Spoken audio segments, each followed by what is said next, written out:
Hey guys, it's the Faceless Beanie, and in this video I'll be showing you how to activate these Requiem Pillars you find in the Cambian Drift, as well as what they do. Let's get right into it. Before proceeding, ensure you've completed the second dream quest, otherwise spoilers ahead. Within the Cambian Drift you'll find these pylons with glowing Requiem symbols. There's 8 different ones, just like Requiem mods. Each one, once activated, has a different attribute. To activate one of these, approach it and switch to your operator. Then, using your amp, shoot at the reactive crystal. Usually a bunch of enemies will spawn. For most of these pylons, once they are active, killing enemies that have been affected by the pylon's attribute with your amp will generate a ton of Cambian Drift resources, including rare stuff which you'd otherwise have to go mine or fish for. The 8 different attributes are as follows. First, the 4 that require your operator's amp to kill the enemies to generate loot. Worm will pull enemies towards it. Killing any enemy that has been pulled with your operator's amp will generate loot.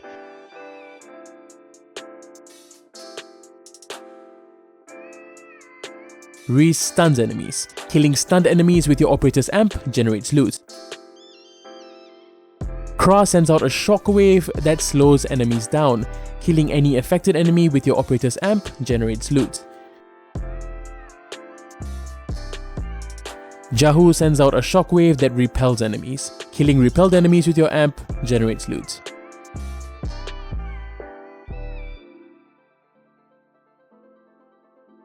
Then these 3 which require the pylon's ability to kill enemies themselves to generate loot.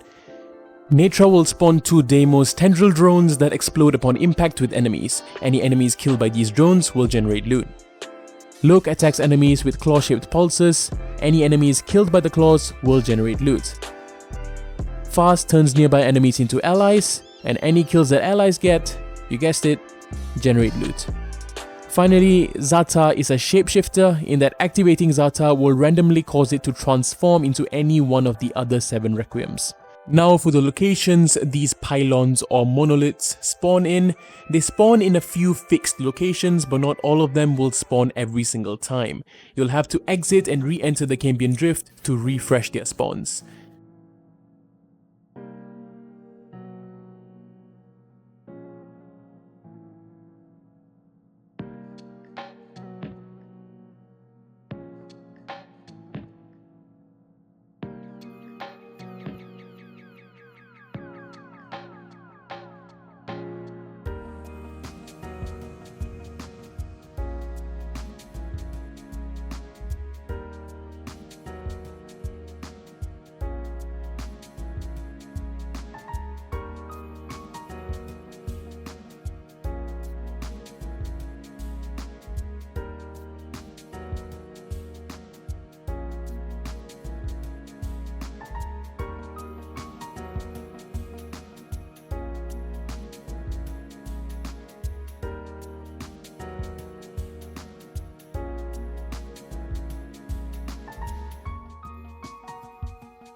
And that's about it.